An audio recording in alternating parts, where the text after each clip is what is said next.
EPFO की pension योजना private नौकरी करने वाले कर्मचारियों के लिए बहुत महत्वपूर्ण है। जो कर्मचारी वर्ष 2030 में रिटायर होने वाले हैं, उनके लिए जानना आवश्यक है कि उनकी पेंशन की गणना कैसे की जाएगी।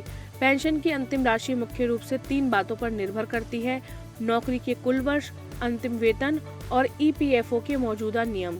सही समय पर पूरी जानकारी जुटाने और बेहतर योजना बनाने से रिटायरमेंट के बाद आपकी वित्तीय सुरक्षा सुनिश्चित की जा सकती है। यह जानकारी भविष्य के लिए बेहद जरूरी है। अगर आप एक प्राइवेट कंपनी में काम करते हैं और आपका पीएफ कटता है, तो आप ईपीएस में योजना के तहत पेंशन पाने के हकदार हैं। इस योजना को कर्मचारी भविष्य निधि संगठन चलाती है। आपकी सैलरी का कुछ हिस्सा कंपनी काटती है और ईपीएफ में जमा करती है। इसी से आपके पेंशन का निर्धारण होता है।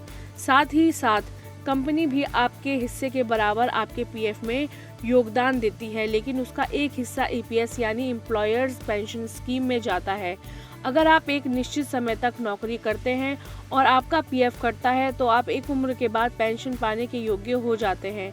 अगर पेंशन के लिए ज़रूरी शर्तों की बात करें, तो कम से कम 10 साल की नौकरी पूरी करनी होगी। इसके लिए आपने ईपीएस में योगदान दिया हो। और अगर पेंशन मिलने की बात करें, तो करीब 58 साल की उम्र में पेंशन मिलनी शुरू हो जाएगी। यदि आप जल्दी पेंशन लेना चाहते हैं, तो आप 50 साल की उम्र में भी पेंशन ले सकते हैं, लेकिन तब आपको कम पेंशन मिलेगी। यदि आप देरी से पेंशन लेना चाहते हैं, तो आपको 58 साल के बाद भी पेंशन मिल सकती है। ऐसे में आपको ज़्यादा पेंशन मिलेगी।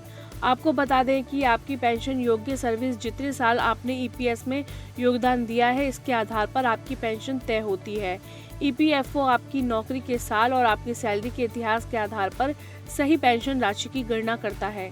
सरकार ने संसद में बताया कि कर्मचारी भविष्य निधि संगठन ने कर्मचारी पेंशन योजना 1995 के तहत ज्यादा पेंशन पाने के लिए ज्यादा योगदान देने वाले लगभग 99% अर्जियों को प्रोसेस कर दिया है।